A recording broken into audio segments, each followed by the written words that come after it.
C'est pas grave. Pardon. Non, mais t'inquiète pas, c'est pas grave. On l'a vu tout de suite, c'est parfait.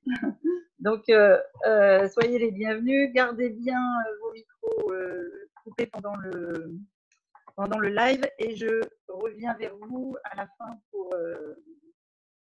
pour répondre à vos questions en privé.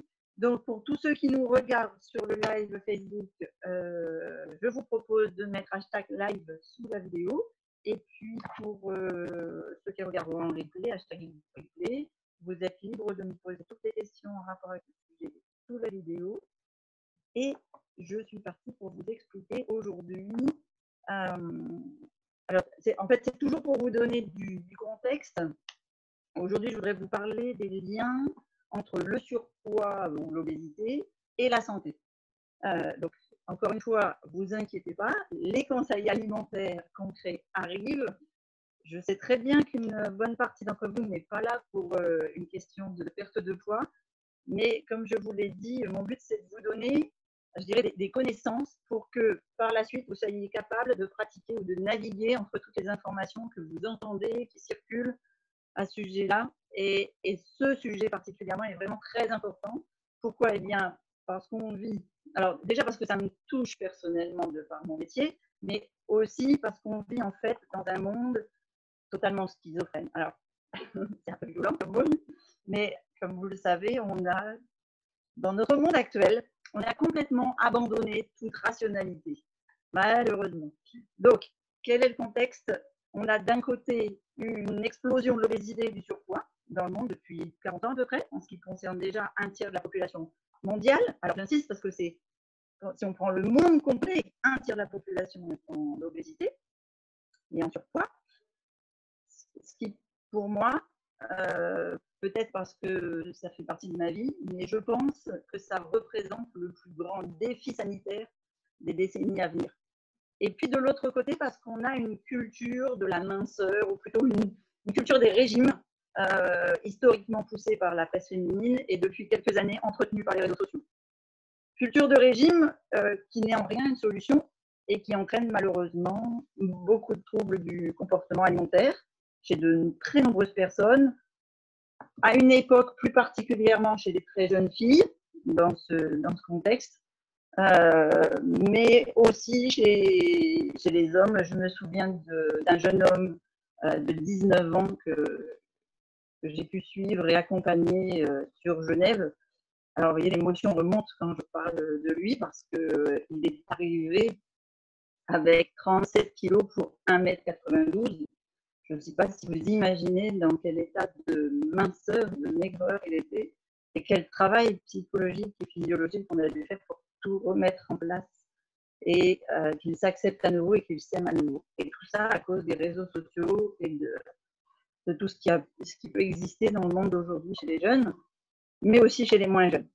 Donc, on est émergé, je dirais, dans ce contexte depuis quelque temps.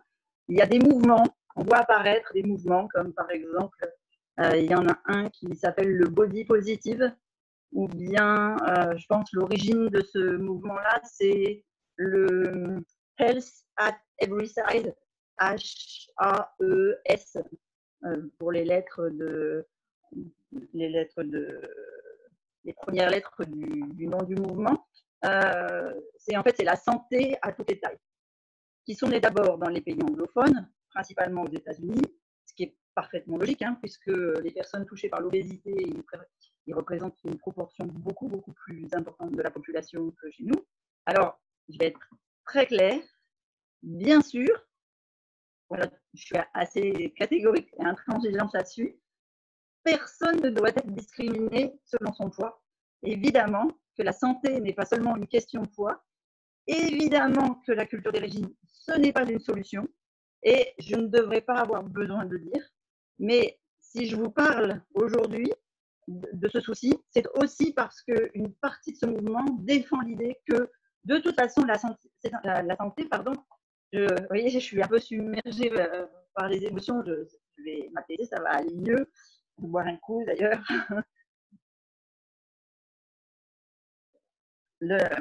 Ce mouvement préconise, ou en tout cas incite à penser que la santé n'a rien à voir avec le poids et qu'on peut être en obésité et être en bonne santé. Et là, on parle de faits, de données scientifiques, enfin, depuis que j'ai commencé les vidéos lundi, c'est-à-dire à juste titre que je veux dire, si je me permets d'intervenir, si je me permets de parler, c'est vraiment parce que je veux intervenir pour remettre les choses au clair. Parce que pour avoir une discussion honnête, il faut évidemment commencer par se reposer sur la réalité. Et encore une fois, ça n'empêchera pas d'avoir ensuite toutes les discussions du monde que vous voulez. Je suis quelqu'un, je pense, assez ouverte à tout ce type de discussion, que ce soit sur les aspects sociologiques, que ce soit sur l'aspect psychologique de l'obésité. Je demande juste à ce que l'on utilise les bons arguments. Et évidemment, si vous êtes vous-même concerné par le surpoids ou l'obésité, le but ici, ce n'est sûrement pas de vous auto-flageller ou de vous faire vous sentir plus mal. Ça ne résoudra rien. Je veux juste vous exposer les données froides à partir desquelles on peut ensuite envisager, discuter des solutions. Et pour tous, j'espère surtout que désormais, lorsque vous verrez passer des discussions sur ce sujet, avec des posts sur les réseaux sociaux, par exemple, qui disent que l'obésité n'est pas un problème de santé, eh bien, vous aurez maintenant les arguments, après cette vidéo, pour y répondre, pour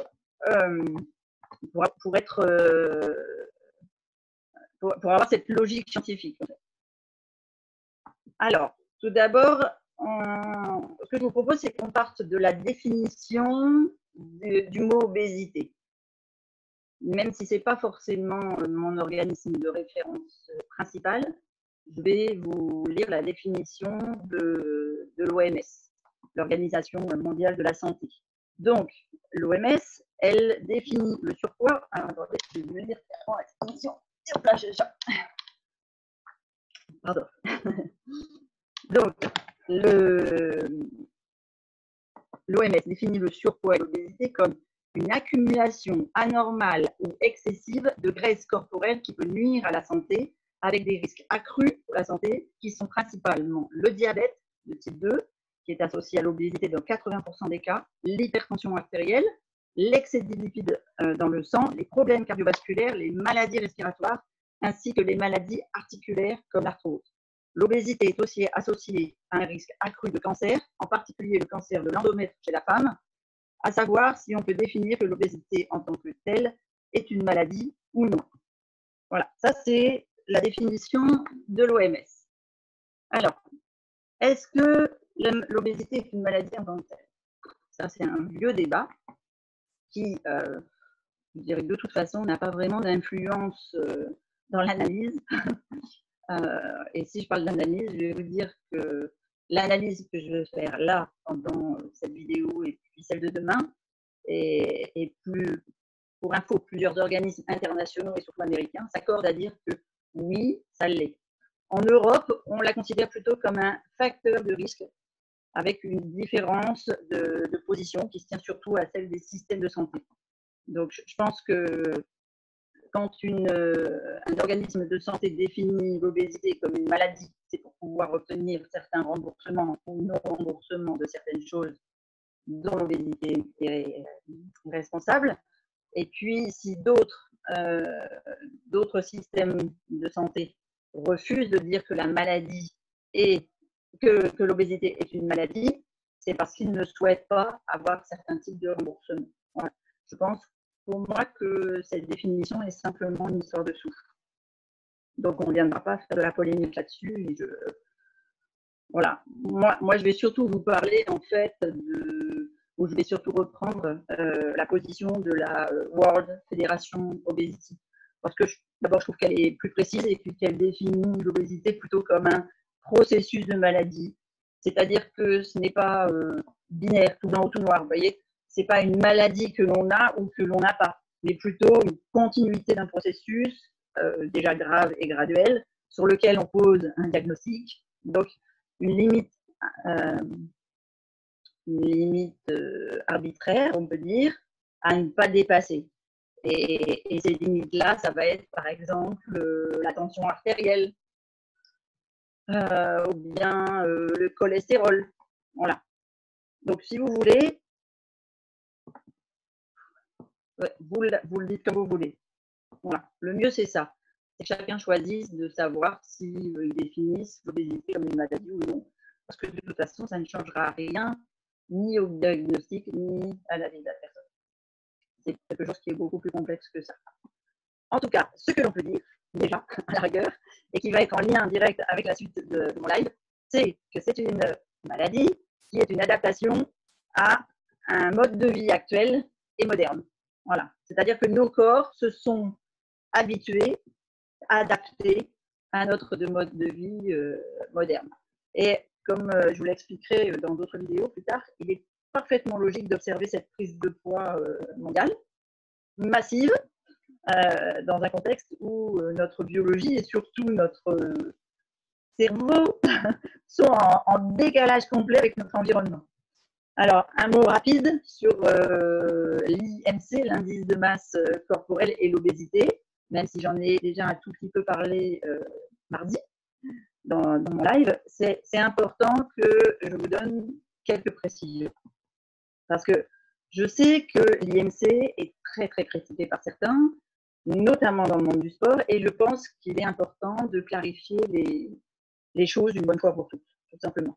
Donc, l'IMC, l'indice de masse corporelle, qui est donc obtenu en divisant le poids au kilo par la taille en mètres au carré. Ce qui, par exemple, si vous faites 1m70, 63 kg, vous allez avoir un IMC d'à peu près 22. Donc, on utilise cette mesure pour ce qu'on appelle, en tant que scientifique et chercheur, pour les études épidémiologiques, c'est-à-dire l'étude des populations globales, parce que d'abord la taille et le poids, c'est des données qui sont très très faciles à récupérer par rapport à beaucoup d'autres critères, et puis qu'il serait sûrement plus long ou peut-être même plus coûteux de mesurer les autres choses. Alors il y a plusieurs travaux qui ont cherché à vérifier la validité de l'IMC en comparant par exemple le taux de masse grasse des individus pour savoir s'ils étaient correctement classés. Et ce que je ferai, c'est que je vous mettrai sous le live, là, je vous mettrai deux photos de graphiques. Donc, vous pourrez le voir sur ces graphiques quand mon live sera terminé. Et donc, comme vous pourrez le voir sur ces graphiques, avec l'exemple des États-Unis, si on place, donc ça fait un schéma comme ceci, si on place une limite arbitraire à 25% de masse grasse chez les hommes, par exemple, eh bien, vous verrez que 80% sont en accord avec leur IMC. Il y a juste une toute faible partie, une toute petite minorité qui a une IMC normale et un taux de masse grasse élevé, et inversement, seuls quelques-uns qui ont un IMC un peu élevé alors qu'ils ont un taux de masse grasse normal. Certainement d'ailleurs des sportifs plus musclés que la moyenne qui correspondent à cette catégorie de personnes avec un IMC normal et un taux de masse grasse faible. Chez les femmes, même résultat. L'IMC colle bien à la réalité dans plus de 80% des cas, avec toutefois une différence. D'abord, il y a moins de femmes plus musclées que la moyenne et surtout une minorité que de ce qu'on appelle les skinny fat, c'est-à-dire des personnes maigres mais qui ont un taux de masse grasse important. Alors, vraisemblablement des graisses abdominales essentiellement. On le voit souvent sur d'autres graphiques. Les femmes parfois très minces ont surtout une ceinture abdominale plus développée. C'est donc concrètement un outil valable, l'IMC, pour mesurer l'obésité de la population globale. Et même s'il y a une légère imprécision, puisque 20% de la population à peu près n'est pas concernée par ces calculs, ce qui nous intéresse surtout, c'est les tendances qui, elles, ne font aucun doute. Donc, comme je l'ai dit sur la vidéo comment mesurer ses progrès, donc le mardi, l'IMC n'a pas forcément énormément de pertinence quand c'est un seul et unique individu. Surtout s'il est considéré tout seul, d'abord, s'il y a de comparaison, ce qui est parfois encore le cas dans certains cabinets, malheureusement. Et donc, comme je disais, il suffit d'être sportif, d'avoir une certaine masse musculaire pour avoir un IMC supérieur à 25. Et si je prends par exemple, alors je sais qu'il y a pas mal de sportifs qui regardent, et de judoka, donc si on prend le champion du monde de judo, Tenny Riner, pardon, qui fait 131 kilos pour, il est très grand, 2m04, je crois, quelque chose comme ça, entre 2 m et 2m04. Il a donc un IMC de 31,5. Donc normalement, il serait classé comme obèse. Et mesdames, franchement, allez jeter un œil, vous verrez que c'est loin d'être le cas. Les pratiquants de sport, donc comme la musculation, ou bien le crossfit, ou bien l'haltérophilie, qui ont une masse musculaire très développée, peuvent, ça va de soi, avoir un IMC supérieur, voire largement supérieur à 25, malgré un taux de masse grasse très faible. Je vais faire un clin d'œil à mon ami Jean-Louis Coudin, qui pourrait nous mettre son histoire sous la vidéo. Vous verriez qu'il a un taux, je suis sûre que son IMC est supérieur à 25 et pourtant il a un taux de masse grasse très, très faible. Donc, l'indice de masse corporelle n'est clairement pas adapté à la catégorie des sportifs. C'est juste un outil simple, pratique. Donc, il ne faut pas attendre non plus des miracles. C'est juste un critère parmi tant d'autres. Donc, il faut prendre plusieurs critères pour juger de la santé métabolique d'une personne, ne serait-ce que, comme je vous l'ai expliqué, le tour de taille, mais aussi le taux de masse grasse, le taux de cholestérol, les triglycérides, la tension artérielle, etc., etc., etc. Donc maintenant, on arrive à la vraie question de cette vidéo. Est-ce que l'on peut être en surpoids ou obèse et en bonne santé? Je ne vais évidemment pas parler d'avoir un IMC supérieur en raison de sa masse musculaire. Vous l'avez bien compris maintenant. Je parle de celles et de ceux qui ont une masse grasse plus importante, les classant dans la catégorie surpoids ou obésité. C'est ce qu'on appelle le paradoxe de l'obésité. Alors, je ne sais pas qui a déjà entendu ce paradoxe sur ce live, sur cette visio. Vous pouvez me le noter en dessous si vous voulez. Donc, le paradoxe de l'obésité, cette idée, elle vient en fait de quelques études d'observation qui montraient que les personnes en surpoids avaient un risque de mortalité globale légèrement inférieur à celle de poids normal ou obèse.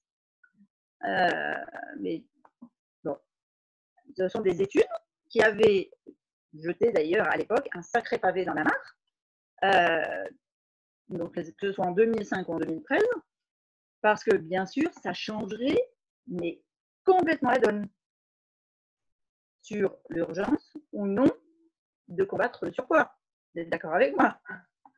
Et je pense que rien ne ferait plus plaisir aux industriels de l'agroalimentaire qui pourraient alors dire finalement, leurs produits ultra transformés, c'est pas mauvais pour la santé, même si ça fait grossir.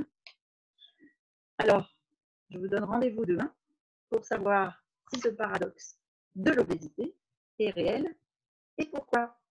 Je vous souhaite une excellente après-midi.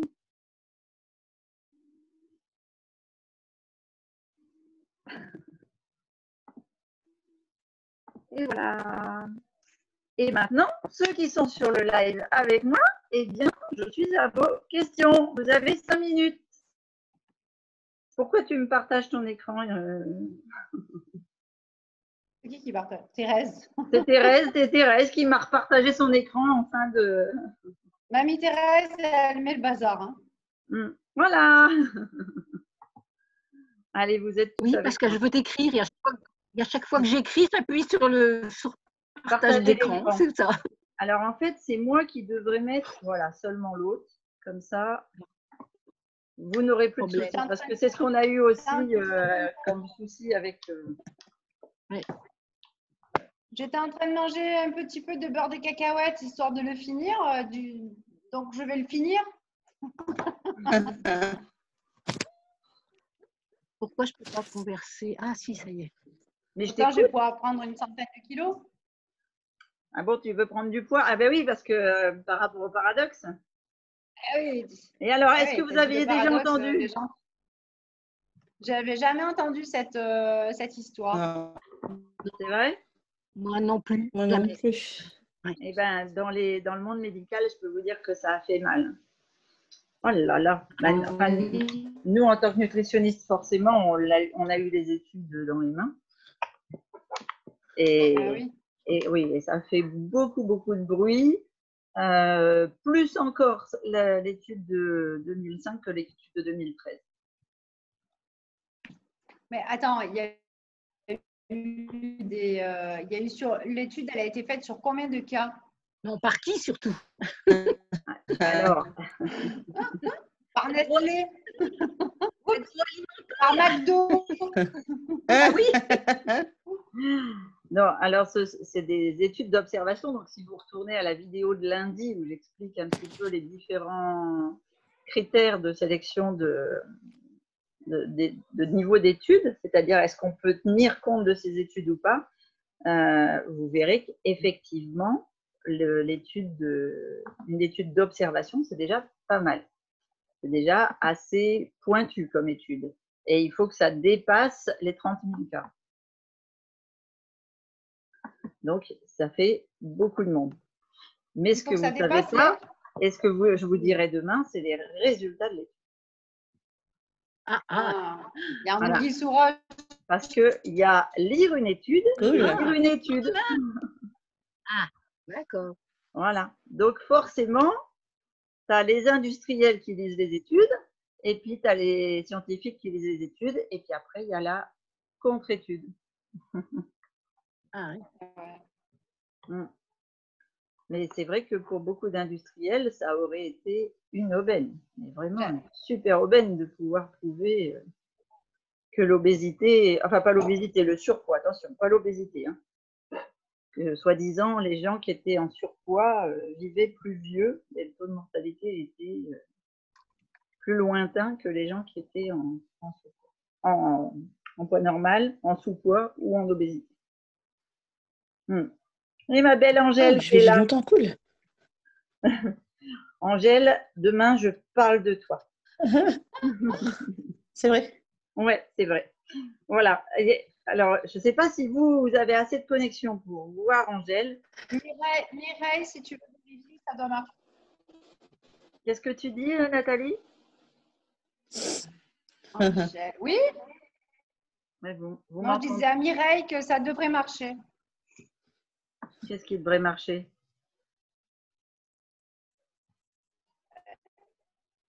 Oui. Bon, alors je ne sais pas ce que vous vous dites. Angèle a perdu beaucoup de poids, c'est ça? Oui, vas-y. Ouais. Alors, je voulais juste que tu racontes. Merci, j'ai 14 kilos. C'est super. 14 kilos, j'ai perdu déjà. Ouais.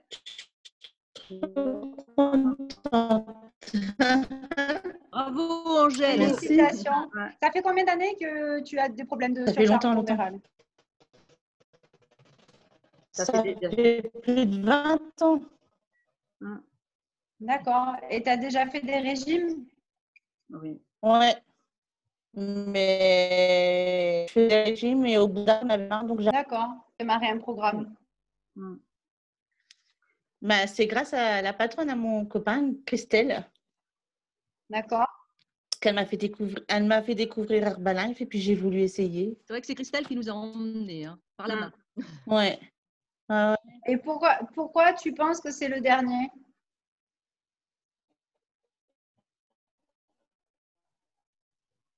Parce que je me sens bien comme je suis avec Herbalife. D'accord. C'est quoi la différence par rapport à ce que tu as vécu avant dans tes autres régimes?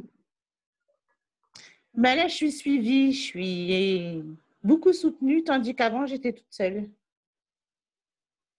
D'accord. On a envie d'entendre quelque chose encore. Qu'est-ce que tu as envie de dire, Thérèse? Thérèse, c'est des choses que je ne sais pas.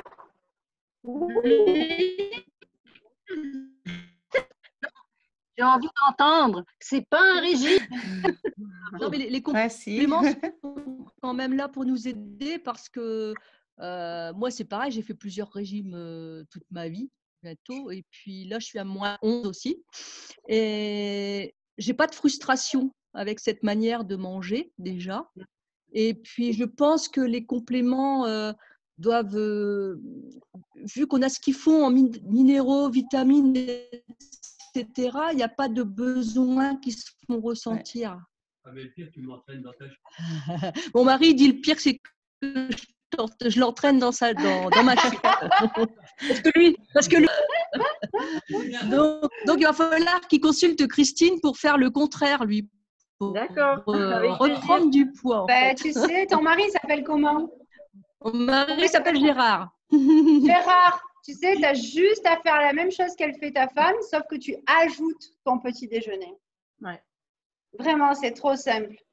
Tu ajoutes le smoothie à ton petit déjeuner. Ajoute le smoothie au petit déjeuner. C'est ce que je lui ai dit ce matin avant le Mais là, c'est lunch-cote. pas possible. Mais Mais renvoie-le. Renvoie-le. Il n'a pas voulu.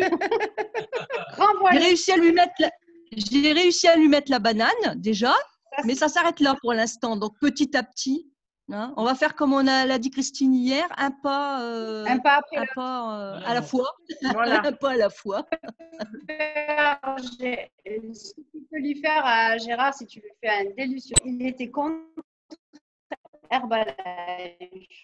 Pendant des années, un jour, ma sœur est tombée enceinte et en fait, elle avait vraiment une grossesse qui avait démarré dans un corps, dans un état pitoyable. Et donc, elle a redémarré tous les produits. Je regarde le listing sur My Herbalife et toute la nutrition, elle a attaqué. Donc, elle avait une boîte à tablettes qui est comme la mienne. Et un jour, mon père, il a jeté la boîte par terre. Il y a tout qui est tombé par terre tellement il avait préparé un super smoothie avec plein de fruits et les produits dedans à son petit copain et à mon frère. Et mon père est très gourmand. Et il lui dit c'est quoi? Alors elle, bien sûr, elle lui a pas dit qu'il y avait Herbalife dedans, Blender. Et comme ça, il a démarré les produits et vraiment, il a eu d'énormes résultats. Et ça fait maintenant peut-être 12 ans, maintenant, que mon père, il est plus en haine contre Herbalife. Donc pendant une semaine, il ne savait pas qu'il y avait des produits dedans. Maintenant, il est bien musclé, la tablette de chocolat. Non, ce n'est pas l'objectif de mon père. Il a 69 ans. Non, il aime manger. Il mange vraiment des trucs que moi, je ne mange pas. Il mange vraiment mauvais. Donc, ça le maintient en forme. C'est le principal. Oui. On va essayer. Donc, Gérard, demain matin, petit déjeuner.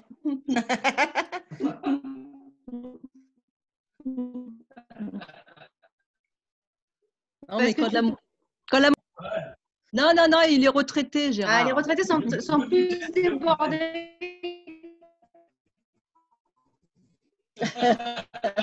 Les retraités sont plus débordés que les gens qui travaillent. Ouais. Ah oui, oui. Ils ont le longe-côte à s'occuper. Ah, il fait du longe-côte avec… Oh, c'est super, c'est super. Brigitte, ils ne connaissaient pas le longe-côte parce que c'est des gens qui sont pas du tout d'ici. Oui, Christelle. Oui, personne ne connaissait le longe-côte quand j'en ai parlé l'autre fois. Ah, bah moi j'ai fait ma petite séance ce matin. Hard, hein. Bah, t'as bien fait parce que t'as vu Oui, par moment c'est dur. T'as bien fait. Quoi? On est rentré avant, ça va. D'accord. Bon, de toute façon, une fois mouillé, on est mouillé. Ouais. Hein. Le C'est la longe, marque. il marche avec des combinaisons dans l'eau. Voilà, c'est ça. Oui. De l'eau jusqu'à la poitrine à peu près. Ouais. C'est très physique. D'accord. C'est très physique. Quand on n'a pas de poitrine, non, je rigole. C'est pas grave. Le plexus solaire. C'est pas grave parce que ça fait pas travailler les seins. Ah oui. On marche pendant 1h30 à peu près. On fait entre 3 et 4 km. Voilà. C'est excellent pour la circulation sanguine pour les jambes. C'est excellent pour la sangle abdominale, pour les lombaires. Mais Christine, si tu viens ici, tu me feras faire du longe-côte. À Avignon, ça va être compliqué. Hein. Il va falloir descendre à Marseille. Hein. Ouais. Ah ouais. Puis à Marseille, il n'y a pas forcément la marée qu'on a ici. Non, ouais, il faut aller. Je pense que pour faire ce type d'activité, il faut aller au centre. Tu connais ça, Mireille? Et dans la piscine, Bah, si c'est possible, si vous avez de l'eau jusqu'à la poitrine à peu près, c'est faisable. Oui, en faisant des allers-retours. Ouais. Des allers-retours. Mais il n'y a pas la pression comme avec les vagues. Hein. C'est peut-être pas pareil. C'est peut-être Bah, pas je- mal, quand même. Alors, je le fais courant, déjà. les vagues, etc. Moi aussi, j'ai le courant. J'ai juste allumé l'ampoule. Eh, Global Citizen, On t'entend pas, Mireille.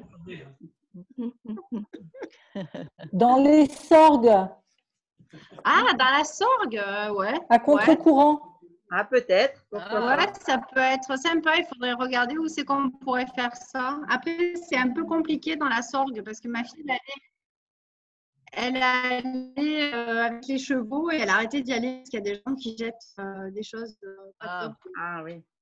Mais peut-être au partage des eaux. Oui, mais l'eau, elle ne sera pas suffisamment haute, hein. Enfin, ça dépend.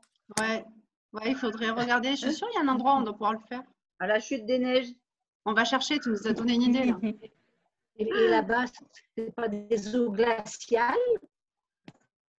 Non. 13 degrés. Hein, parce que moi, je me souviens d'un petit ruisseau. Mon Dieu, j'étais tombée dedans. Oh, c'était glacé au du Verdon, par là, je ne sais pas où. Oh là là. Ah bah oui. Ah, d'accord, si on est en combinaison, ça doit aller. Il va falloir que je vous aborde. Non, comme ça va.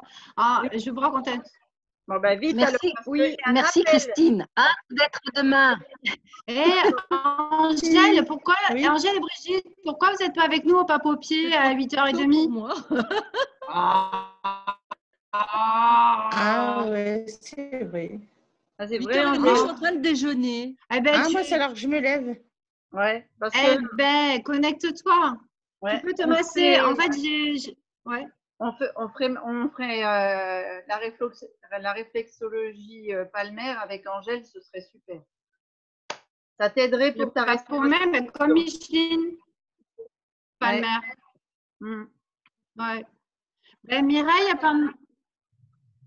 carrément. Mireille, elle a fait pendant longtemps de la réflexologie, c'est ça, sur les gens, Oui, Mireille, oui, tu as fait ça? mais c'était plus réflexologie plantaire. D'accord. Voilà. Ok. Mais il y a d'autres techniques aussi qui peuvent être sympas. On en parlera, Oui. Nathalie. Hein. Je pense notamment à l'automassage, à des choses comme ça qui apportent une bonne pêche.